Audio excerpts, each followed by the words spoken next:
Hi guys! Welcome back to our channel, Talk and Tell America. How are you? Kumusta kayong lahat dyan? Welcome back! And if you are new here to this channel, please don't forget to subscribe and stay connected. And if you are already subscribed to this channel, thank you so much and stay connected. Alright guys, thank you so much sa ating late upload na it's look like there are a few people commented in the comment section, and I'm so glad that you guys are really connected and commenting your opinion about it. So it was just very concise uploads that I made for just like reaction and how we feels our opinions. So that was about in the Philippines. Now this is about also in the Philippines because while I was working, I was listening to my YouTube Bluetooth. So I came across with this news from the Philippines. It's Jessica Soho. Right now, so Jessica Soho was interviewing this ex-Marines. So sa hindi pa nakakaalam nito, yung ex-Marines na yun yung na nagtatrabaho din sa senator. So now, I have a comment about this. Here in America, dumpster diving is very popular. There's so many bloggers who are really good doing it. But then, in the Philippines, there is also a dumpster picking. Like they pick up the trash, the basura. It happened to be their basura is a limpak-limpak na money. Suitcase by suitcase. So nakita ko yung picture. Merong maliliit na suitcase, merong malalaki, meron ding pinakamalaki, at meron ding mga envelope, at meron ding mga maliliit na box. Yan. So, yung tipong gano'n, may mga amounted yun. Yung mga malaki, syempre, million, malaking pera din yun.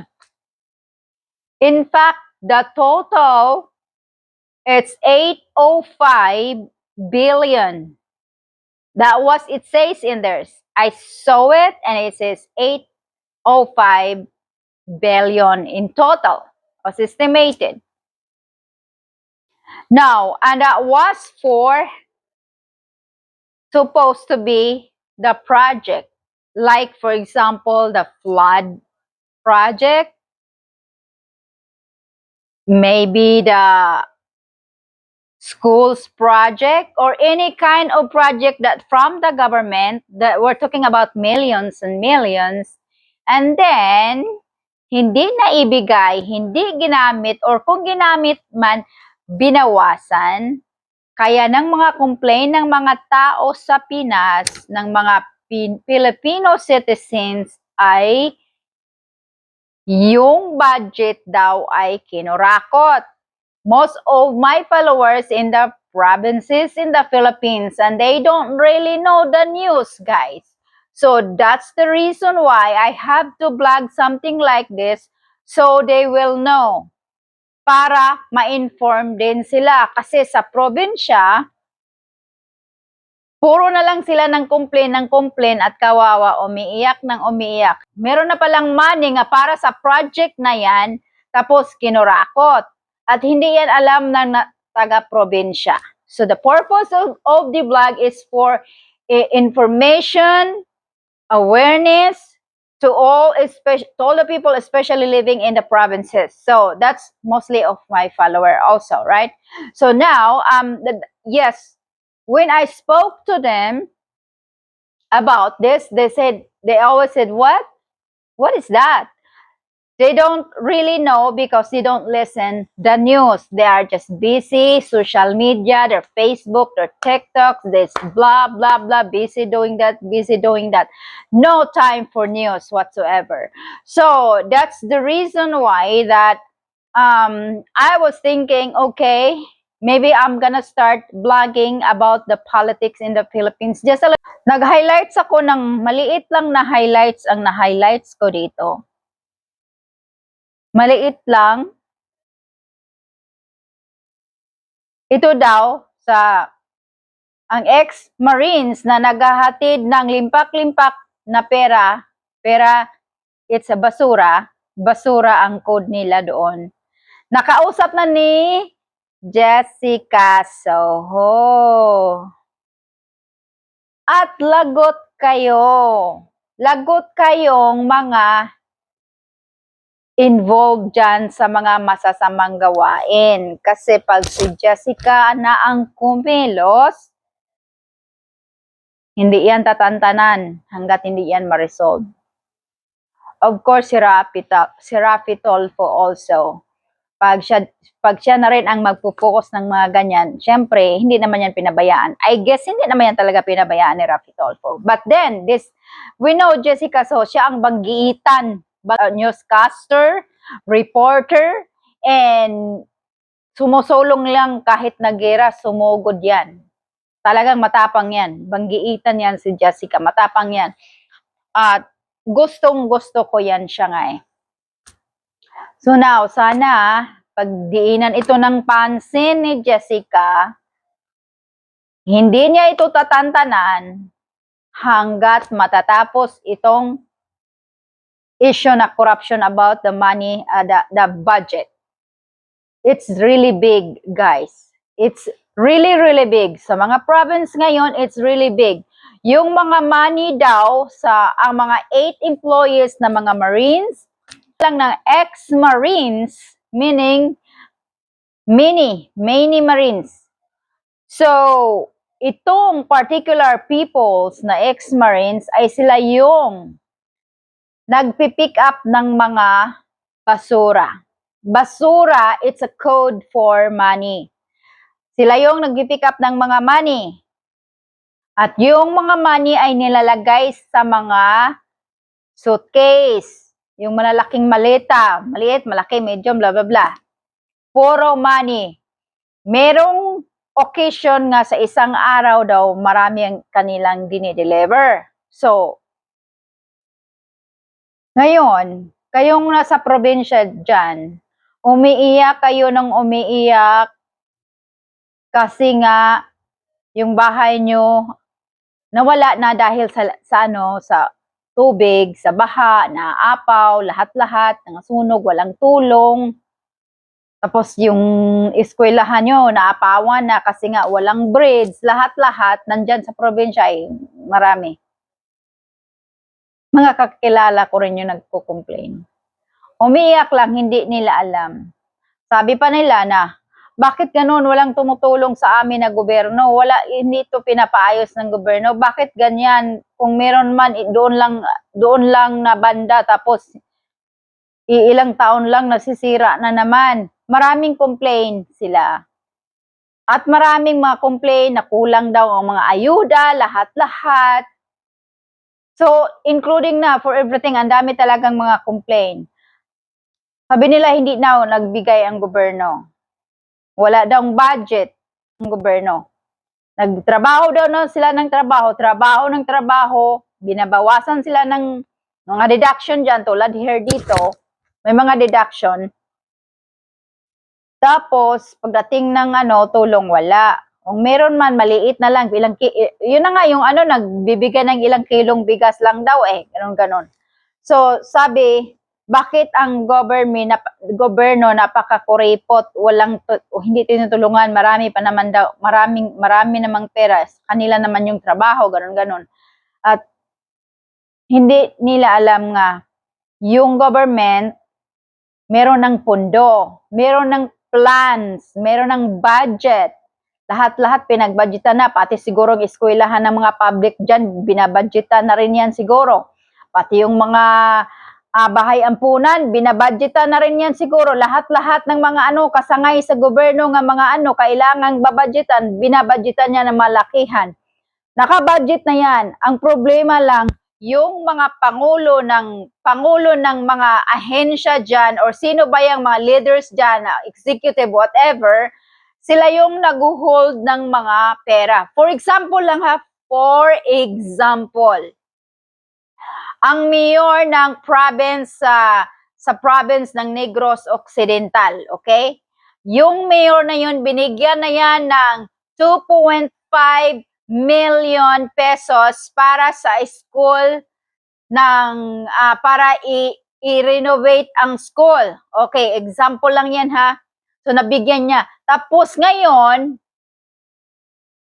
tinanggap sa mayor, tapos ang binigay doon ni mayor sa contractor doon sa school nga gawing renovation, binigyan lang ng 800,000 pesos. Samantala, ang budget is 2 point something million pesos. So, saan napunta yung iba? Binulsa. Yon guys, ang nangyayari nito. Yon, binubulsa. Binubulsa. Ang government, merong budget, nagbigay talaga ng budget, pero binubulsa sa mga higher up na kurakots. Na mga kurakots. Paano ba yan ma-stop? How do you stop all this higher ups, powerful higher ups nga nangunguna sa pagpangurakot? Paano ba yan mag-stop? Okay? Unang-una, merong election, di ba? Unang-una, kahit magbigay na yung kandidato sa inyo ng malaking pera para iboboto nyo sila, huwag kayong magboboto. Iba yung kinakamang daw. Huwag nyong iboboto. Marami naman kayo dyan, may mga social media na, di ba?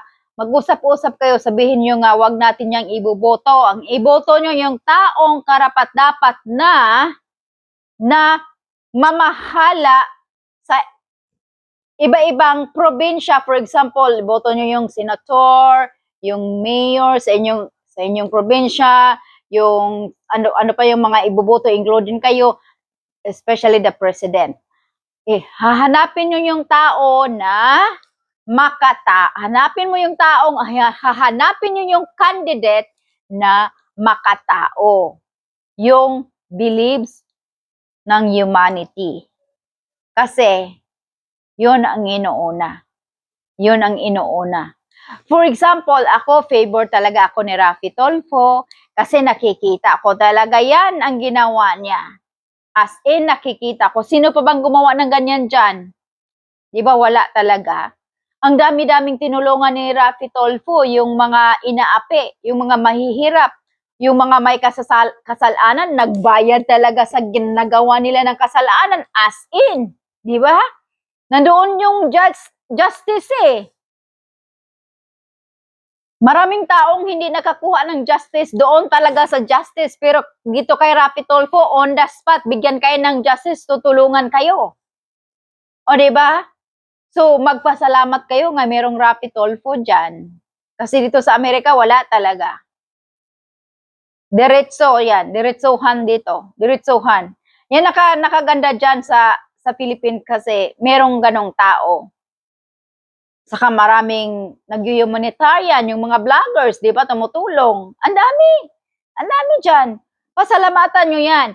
At yung sinasabi ko na sa susunod na election, pipili talaga kayo ng tao. Wag nyong tangkapin yung mga kamang-kamang na mamigay ng pera or whatever para iboboto nyo.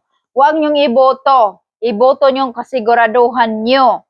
Kasiguraduhan ng pamilya nyo. Kasiguraduhan ng neighbor nyo. Kasiguraduhan ng yung mga coming up kids, the new generations.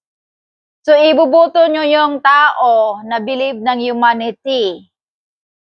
Huwag yung mga believe ng mga money. Money, money, money, money. They want to be rich and rich. Even though they are already rich, they still want more rich. So greedy. You know? You see? Ang dami-dami diyang mga rich na dyan. Pero bakit sila nangungurakot? Kasi hindi enough. It's not enough. Why it's not enough?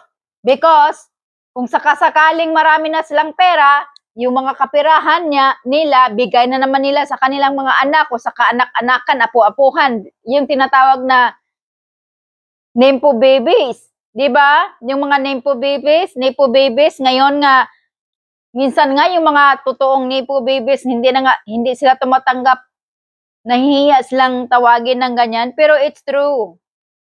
Pero kung nahihiya kayo, kung kayo yung Nepo babies dyan, nahihiya kayo, huwag niyong tanggapin kung anong bigay ng mga parents nyo. Kayo mismo, kakayod kayong sarili nyo at pakita nyo sa buong mundo na yung perang nakamtan mo, yung karangyaan nga nakamtan mo ngayon, pinaghirapan mo yan in a good ways.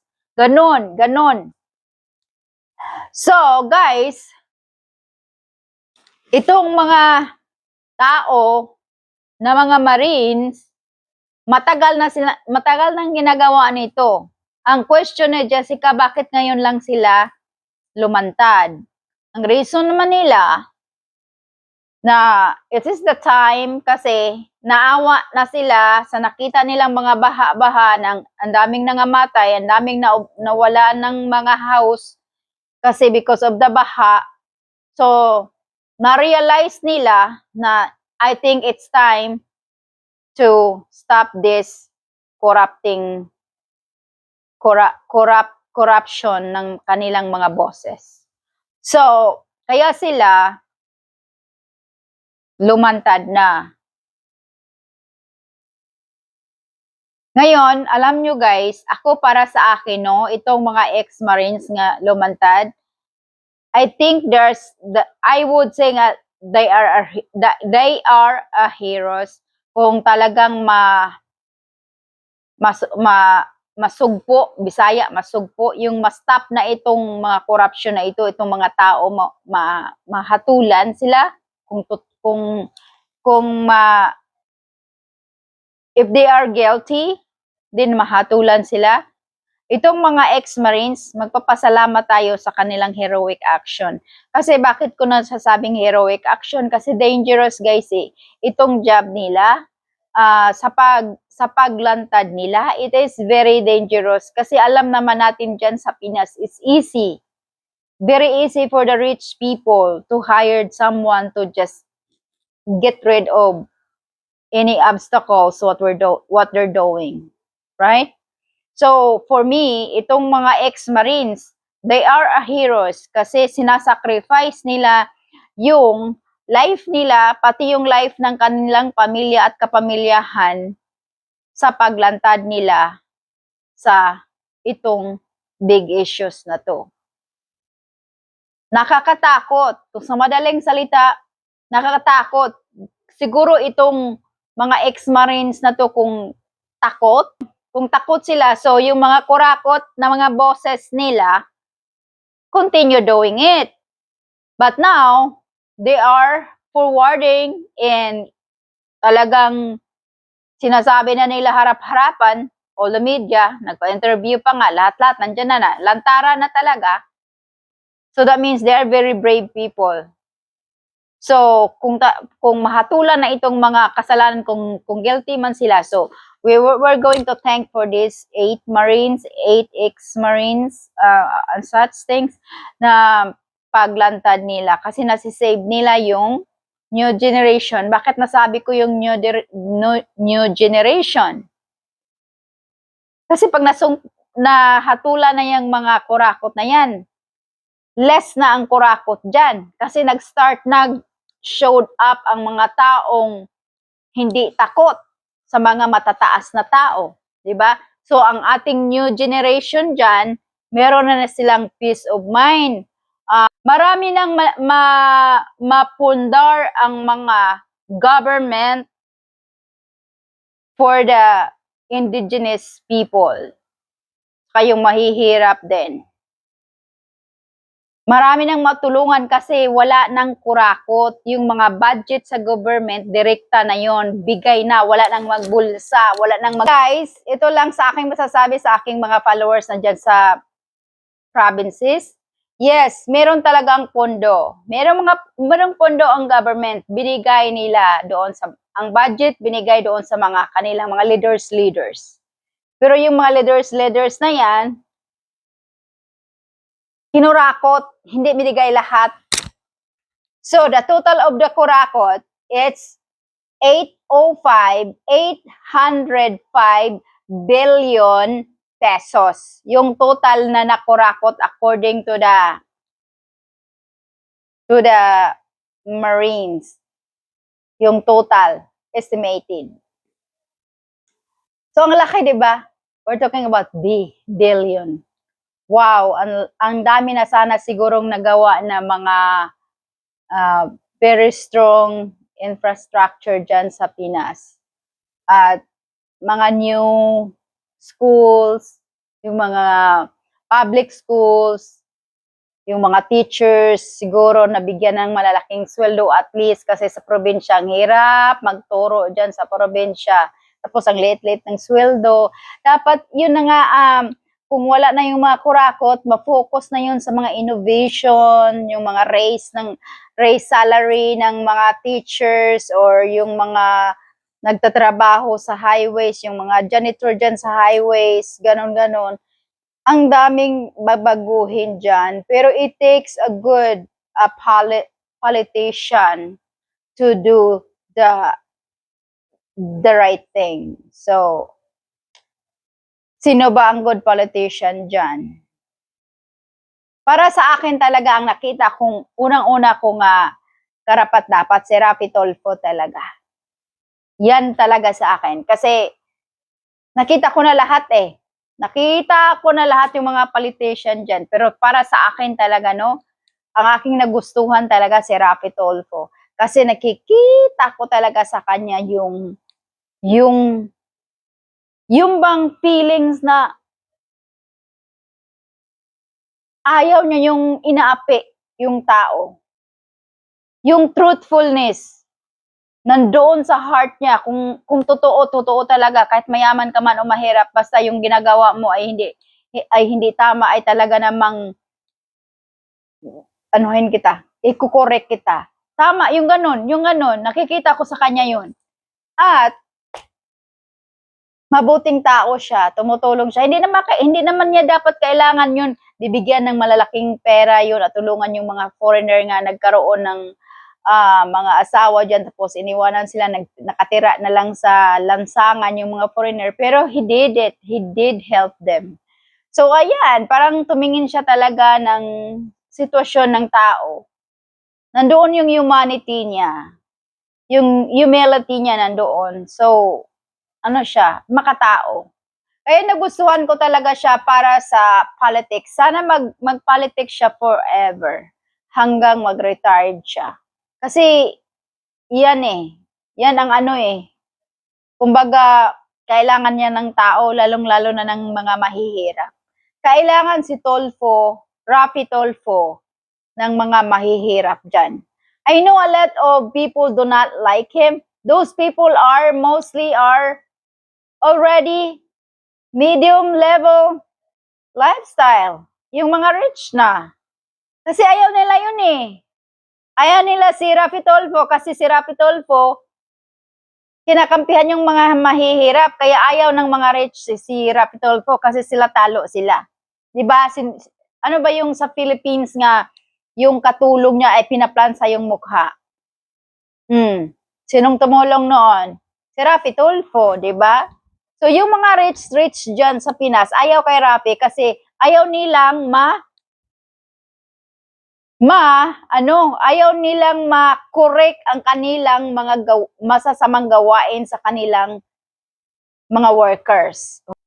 At magpapasalamat tayo sa ex-Marines for being very brave for doing that.